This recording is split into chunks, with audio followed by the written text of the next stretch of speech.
প্রিয় নোয়াখালীবাসী, সংগ্রামী প্রিয় ছাত্র সমাজ, প্রিয় সাংবাদিক বন্ধুগণ, প্রশাসনের ভাইরা, আসসালামু আলাইকুম ওয়া রাহমাতুল্লাহি ওয়া বারাকাতুহু। সংগ্রামী প্রিয় ছাত্র সমাজ, আপনারা জানেন গতকালকে ঠিক এই সময়ে নিয়াজপুরের কাশেম বাজার জামে মসজিদ আমাদের ভাইদের রক্তে রঞ্জিত হয়েছিল। আমরা দেখেছি কিভাবে পেশিবাদী কায়দায়, কিভাবে বর্বরচিতভাবে আমাদের জনশক্তির উপরে তারা আক্রমণ করেছিল। তারা আক্রমণ করে হামলা চালিয়ে আমাদের ৪৫ জন ভাইকে তারা রক্তাক্ত করেছে। আমরা আজকের এই সমাবেশ থেকে ঘোষণা করতে চাই, এই ৪৫ জন ভাইয়ের রক্তের বদলা আমরা নেব ইনশাআল্লাহ। ইসলামী ছাত্র শিবির সতর্ক করছে, কালকে আমার জনশক্তিরা বারবার আমার কাছে অনুমতি চেয়েছিল। তারা আমার কাছে 10 মিনিটের অনুমতি চেয়েছিল। আমি তাদেরকে ধৈর্যের সাথে পরিস্থিতি মোকাবেলা করতে বলেছিলাম। যদি গতকালকে 10 মিনিটের অনুমতি ইসলামী ছাত্র শিবিরের জনশক্তিদের দেওয়া হতো, পুরো নিয়াজপুরে ভূমিকম্প সৃষ্টি হয়ে যেত। ইসলামী ছাত্র শিবিরকে আপনি দুর্বল মনে করবেন না। ইসলামী ছাত্র শিবির দুর্বলদের সংগঠন নয়। এই সংগঠন সেই সংগঠন যারা 1000-এর বিরুদ্ধে 313 জন মোকাবেলা করে।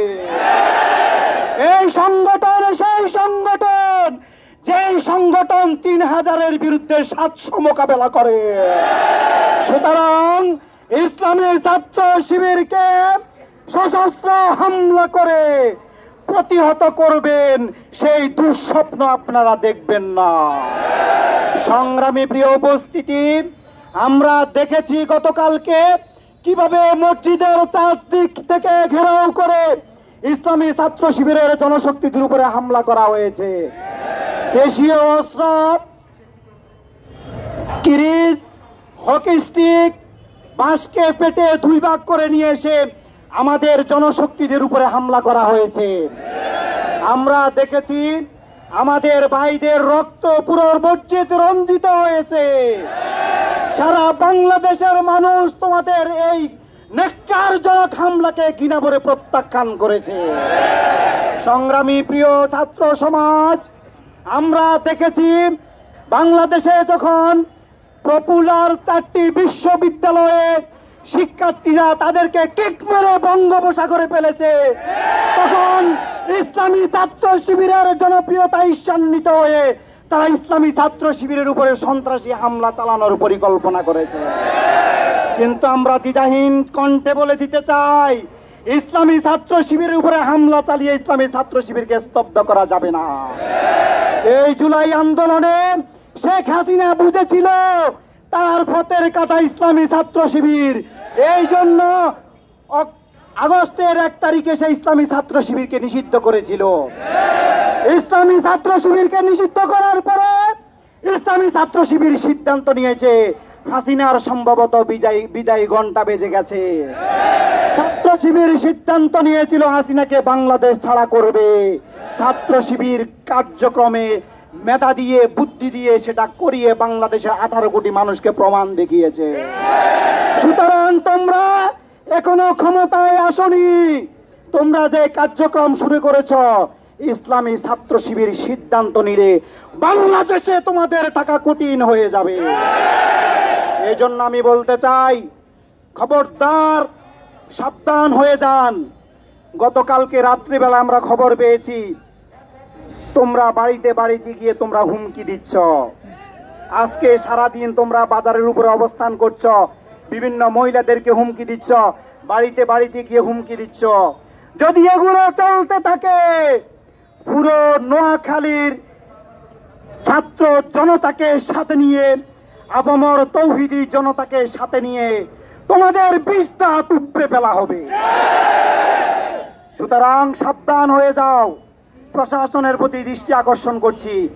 ইসলামী ছাত্র শিবিরের সেক্রেটারি জেনারেল বলেছেন, মোহতারাম কেন্দ্রীয় সভাপতি বলেছেন, আজ 24 ঘন্টার মধ্যে দুষ্কৃতিকারী সন্ত্রাসীদেরকে গ্রেপ্তার করতে হবে।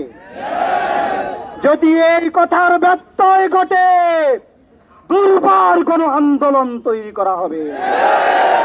সারা বাংলাদেশের বিভাগীয় শহরে দুর্বার আন্দোলন তৈরি করা হয়েছে আজকে। তোমাদের কি বিধ্বংসী সাহস! তোমরা আল্লাহর কোরআনের বিরুদ্ধে অবস্থান নিয়েছ। যারা আল্লাহর কোরআনের বিরুদ্ধে অবস্থান নিয়েছে, ইতিহাস সাক্ষী, তাদেরকে ফিরআউনের মতো পরাজয় বরণ করতে হয়েছে, তাদেরকে নমরুদের মতো পরাজয় বরণ করতে হয়েছে। সুতরাং যারা আল্লাহর বিরুদ্ধে দাঁড়িয়েছ, যারা ইসলামের বিরুদ্ধে দাঁড়িয়েছ, যারা মসজিদের অবমাননা করছো, যারা কোরআনের অবমাননা করছো, এখনো সময় আছে। ইহদিনাস সিরাতাল মুস্তাকিমের পথে ফিরে আসো। সিরাতাল মুস্তাকিমের পথে যদি ফিরে না আসো, বাংলাদেশের মানুষ তোমাদের বিষয়ে সিদ্ধান্ত গ্রহণ করবে ইনশাআল্লাহ। সকলকে ধন্যবাদ, মোবারকবাদ জানিয়ে সর্বশেষ একটি কথা বলতে চাই। গতকালকে তারা বলেছিল ইসলামী ছাত্র শিবিরের জনশক্তিদের কারণে নাকি তারা আহত হয়েছে। কিন্তু দেখুন, তারা পুরো নোয়াখালী থেকে সন্ত্রাসী ভাড়া করে আনার কারণে তাদের সন্ত্রাসীরা তাদেরকে চিনতে না পেরে তাদেরকে পিটে তারা আহত করেছে। আর ওই দায়ভার তারা ইসলামী ছাত্র শিবিরের উপরে ফেলতে চেষ্টা করছে। কি সন্ত্রাসী লালন পালন করো, নিজেদের সন্ত্রাসী থেকে তোমরা নিজেরা চিনো না। সুতরাং বলতে চাই, এরকম ভাড়াটিয়া সন্ত্রাসী এনে যদি এই নোয়াখালীর মাটিকে অস্থিতিশীল করার চেষ্টা করো, ভাড়াটিয়া সন্ত্রাসীদেরকে ভাড়াটিয়া করার জায়গায় ফেরত পাঠানো হবে। সংগ্রামী প্রিয় ছাত্র সমাজ, সকলকে ধন্যবাদ, মোবারকবাদ জানিয়ে দ্রুত সময়ের মধ্যে এই দুষ্কৃতিকারীদেরকে গ্রেপ্তার করার আহ্বান জানিয়ে আমি আমার বক্তব্য শেষ করছি। আসসালাম।